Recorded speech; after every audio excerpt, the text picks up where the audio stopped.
why you keep breaking promises to yourself around food and why it isn't what you think. That's what we're going to be talking about in today's episode of the Health in Faith podcast. So if you're new here, welcome. My name is Laura Hargrave. I'm a natural health nutritionist and metabolic health coach of almost 25 years. I've been working with thousands of people all around the world with everything to do with weight loss, health, healing. And in the past 10 years, I've pretty much exclusively worked with Christians, the body of Christ, to improve their health and healing. So you can find past episodes of Health in Faith at the website healthinfaith.com. And if you're a returning listener, then welcome back. So the topic of breaking promises to yourself around food. So picture this scenario. Let me see if this resonates with you at all. I'll just have one. I'll start again tomorrow. It's not that much. This is the last time. Lord, please would you help me with self-control? If you have, and then you found yourself later on that same day having had like a lot of resolve in the morning and then found yourself slowly beginning to negotiate with yourself, oh, I wasn't going to have that bit of chocolate, I wasn't going to eat X, Y, and Z, but if I just have one, it won't be that bad. The negotiations begin, and then by evening, you look back and you think, well, how did my best intentions all go out the window? And I didn't stick to what I wanted to in my head, in my plans for healthy eating. And if you've been trying to lose weight, then this is supremely frustrating, right? Because you're just spinning your wheels. Lose a pound, gain a pound. Lose a pound, gain 3 pounds. Lose 3 pounds, gain 7 pounds. And the cycle goes on. And then we start thinking, it's my age, it's my hormones, it's my genes, it's the time of the month, it's the dog's birthday, and we come up with all these reasons why we're not succeeding. Okay, so I want to bring you some relief from all that mental negotiation and what that does to you as a Christian woman or a man. If you're a man here, welcome, fine. I work mainly with Christian women because this is, it's a battle which most women in their lifetime face, negotiations with food and, to put a finer point on it, your appetite and cravings. So somewhere between dinner and bedtime, you found yourself standing in the kitchen, opening the fridge, picking at things, maybe, I'll just have that, a little bit of ice cream and then the whole tub's gone. And then wondering to yourself, what is going on? Why can't I just be more disciplined? Well, I want to give you some insight and clarity and to somewhat let you off the hook, okay?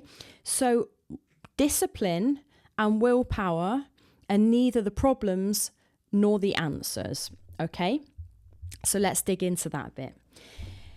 We'll look at that a bit more in a minute, but first I want to say, why does this hurt you so much? Why is this such a problem? Here's why this is such a problem for you. And it irks you because the issue here isn't food, it's your identity.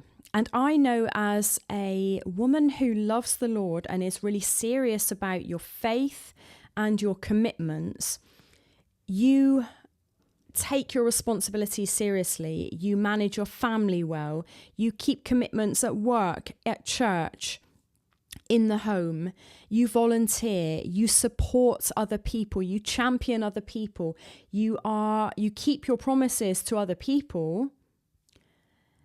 And so why does this one promise to yourself keep getting broken then?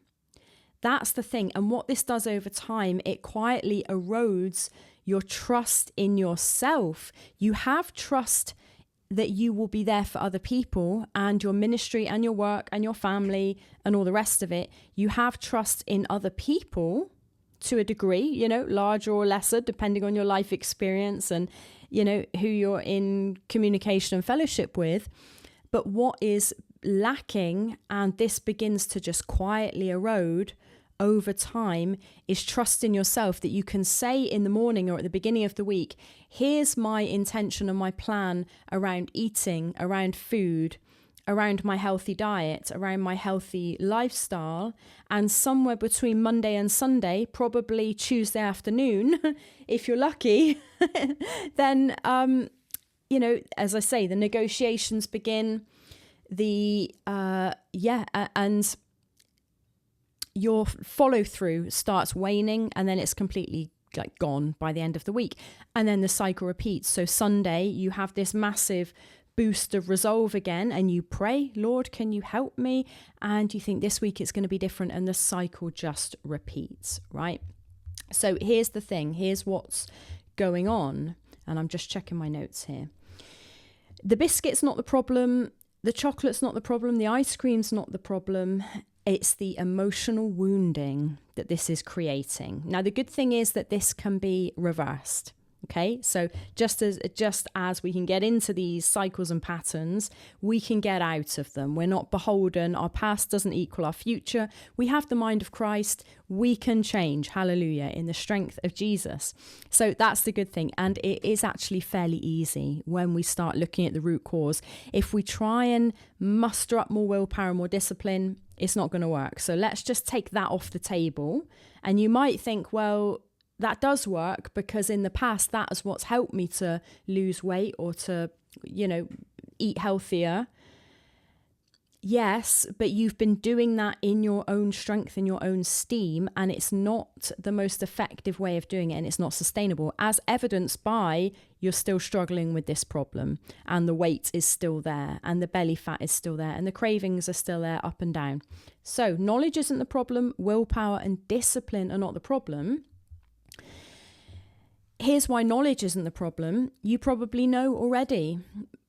Eat more protein, eat more vegetables, eat less starchy, refined white carbohydrates, cut down the sugar, eat less, drink less coffee, drink less alcohol.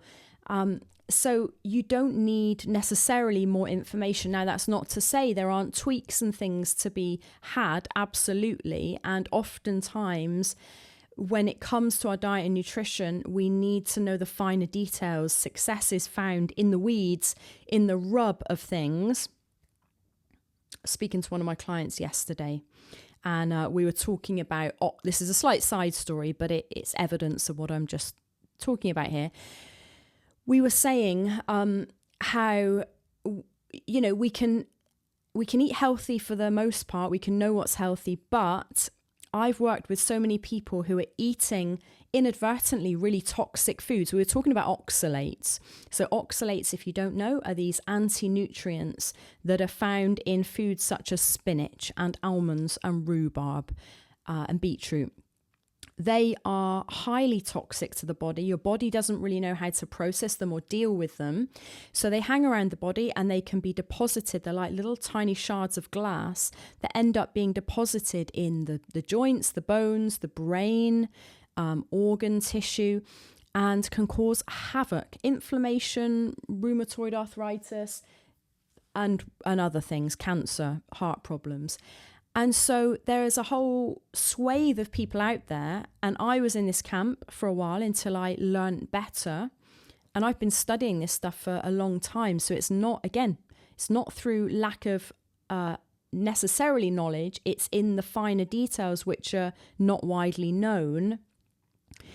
If you have a daily green smoothie with massive handfuls of spinach, or even a small handful of spinach, and think, there we go, I'm eating healthy. And that healthy food, there's a book about this called Toxic Superfoods by Sally K. Norton, if you're interested in looking at this more. But we can be eating the wrong things and sabotaging our health, thinking we're doing the right thing. So yes, there are some finer details around food knowledge that we need, absolutely. But the issue when it comes to overeating and negotiating with food and cravings is not usually a lack of knowledge.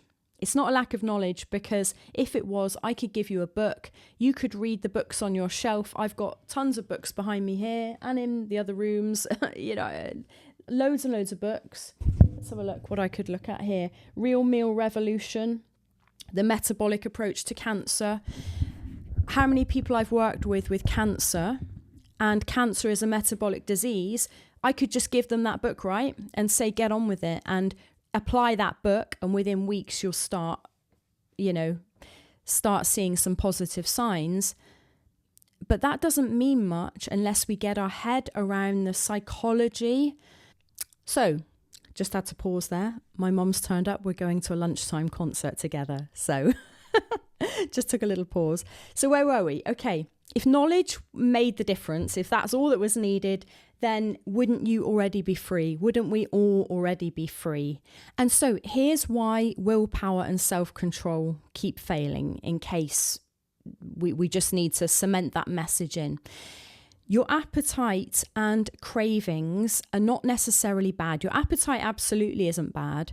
Cravings aren't necessarily bad. We think, oh, cravings are these awful things that just come across us. They like grip us. They come across us like some kind of saboteur taking us down from our best intentions. And we might think, oh, this is the enemy. This is the devil even, or it's my own flesh colluding with the enemy. We can get into all these spiritual things. Some of that might be there, but there's other things going on. Think about it, and the word that's coming to mind is Aikido. I'm not a martial artist. I dabbled in martial arts many, many years ago. But I do know this about Aikido as a martial art.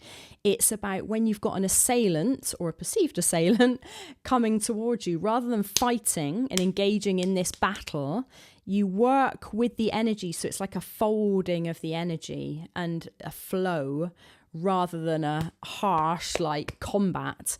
And so we need to flow with the energy. What is your appetite? What are these cravings? What is your desire for certain foods trying to tell you? So it's about communication. That's one thing I want to get across to you here. We started this conversation in previous episodes. Let's continue it because it's a hard thing for most people to grasp. So just like if a light came on in your car, the fuel light, you wouldn't just like hide it. You'd say, what's this trying to communicate? Okay, I need to, have more fuel. I need to refuel my car. So you look at it, you assess the situation, and you take the appropriate action. Now, not every light on your dashboard in your car is the same. So if the electronics that light came on, if the oil light came on, I'm talking about an older car now here, not an electric car necessarily. I don't know what goes on an electric car, I'm afraid. Not every light is communicating the same thing. So we need to, if every time a light came on, we either ignored it, we put a book over it to ignore it. That's not the answer. Neither is every single light coming on, each light, and you refueling. So imagine if the oil light came on, you went right and fueled your car. You put more petrol or gas in. And it's like, well, that's not what's needed here. And this is what happens with us when we have cravings, when we sense an overactive appetite, and we immediately go to our food of choice, whether that's chocolate, ice cream, or a little range of things. Your appetite is communicating something. Now, a little heads up, I'm super excited to be bringing to you in the next couple of weeks my Eating to the Glory 3-day experience masterclasses for Christians. It's a really low price. It's a no-brainer price. And there will be replay recordings as well if you can't make any of the live events. But I've been working on this for about the past month, and I'm really excited to bring to you this training that will really help you understand the communication going on with your appetite. So I'm going to be talking through the 5 hunger languages. So your appetite is communicating different things at different times, and this will really help you to discern what is my body or mind or soul or a combination of all those, what is it needing at this moment? So I'll save that for the training. We're going to do a deep dive into that, the 5 hunger languages and how to answer them in the training. So that's the key here. That's the key. It's not covering over the lights. It's not answering every signal with the same one thing, ice cream, food, evening snacking in front of the fridge. Our body and our mind and our soul are desiring different things at different times. So sometimes that's rest. Sometimes it's comfort, connection. Sometimes it's genuinely more food, and you may not have estimated for that food. You may not have factored that in. You might have said, I'm not going to eat between, and this was me for many years. I would not eat. I remember when I worked for a period of time in my 20s in telesales, of all things, and I worked from 5 till 9 every night in a call centre. And for years, this is when I was marathon running, I said, I'm not going to eat after 5 o'clock. So I'd work this quite hard going 4-hour shift. And I'd often have been training before, running like 10, 15 miles before. I'd eat a little bit just before 5. And then I'd start work at 5, have no food, go all the way through till 9, walk home, about a couple of mile walk. And then sometimes I literally would be absolutely starving. And I was like, nope, I'm not going to eat, because I've told myself I'm not going to. I ignore all hunger signals, all appetite signals, and white knuckle it. And then do you know what happened? I'm sure you can guess. Every now and then my body, it would just get too much, and I would like just ravage everything in the kitchen, cupboards, peanut butter, like everything unhealthy, just to get calories in. I was also eating very low fat at the time, and I was vegan. And so I'd find myself eating these foods that weren't on my list of okay foods and thinking, what is wrong with me? I'm so undisciplined. Like looking back now, it's so obvious. Yeah. Don't know if you can relate to anything like that at all. Probably not. You're probably more godly than I am, or was back then. But again, this isn't to condemn ourselves. See where my mind went there. Oh, ungodly. Well, why is that ungodly? It's not necessarily ungodly. It's just unwise. It's just unwise. Anyway, so let's wrap this up. I spent years believing appetites was something to fight and cravings were something to battle. And if you're this far into this podcast, then you can relate to that. There is another way. There is ease around eating. There is a way to not only lose weight. Yes, you can do that. Not only to have food freedom. Yes, we want that as well. More importantly, to rebuild that trust with yourself, that you can set an intention, and not one that's unrealistic, that's setting yourself up to fail when it comes to food and diet and healthy eating and healthy living, but one that's realistic, that's healthy, that honors the Lord, and that you can actually follow through with. And there's still room to have the foods you like that aren't necessarily super healthy. And there's still room to say, actually, I'm really hungry at a time I wasn't planning for. So I'm going to satisfy that hunger, whether it's 9 o'clock at night or 9 o'clock in the morning, with what my body is actually craving and needing, rather than ice cream, chocolate, crisps, anything like that. So I see things very differently now. The Lord has really helped me in this, and I praise him, have been able to help many other people to do the same. And when we are able to read our hunger languages and respond appropriately, weight loss becomes effortless. Weight loss is a byproduct. It no longer becomes the main thing. It's like, oh yeah, many of my clients say to me, I've effortlessly lost weight. I'm thinking of Maureen, who went through my Health for Life program a couple of years ago. I effortlessly lost weight. I'm working with a lady, Fiona, at the moment, and I said to her, we're one-to-one coaching, and I said, in our 6 weeks together, you'll probably lose about 7 pounds. I like to set realistic expectations. About £1 a week is healthful. By week 2, she'd lost almost half a stone, like almost 7 pounds. She was like, well, this is, I get it. And she's away, and she's like, it's a joy to work with her, because she's taking this stuff that I'm giving her and running with it, and it's really working for her.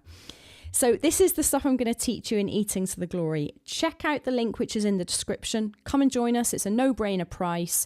It will be live training with me for 3 days. and it's really going to bless you. So thanks for listening today. I will look forward to speaking to you on the next episode of Health in Faith. So bless you. And if you want to just come and have a conversation with me and a one-to-one call, then please book one at healthinfaith.com/breakthrough. So bless you, my friend. Have a wonderful week, and I'll speak soon. Bye for now.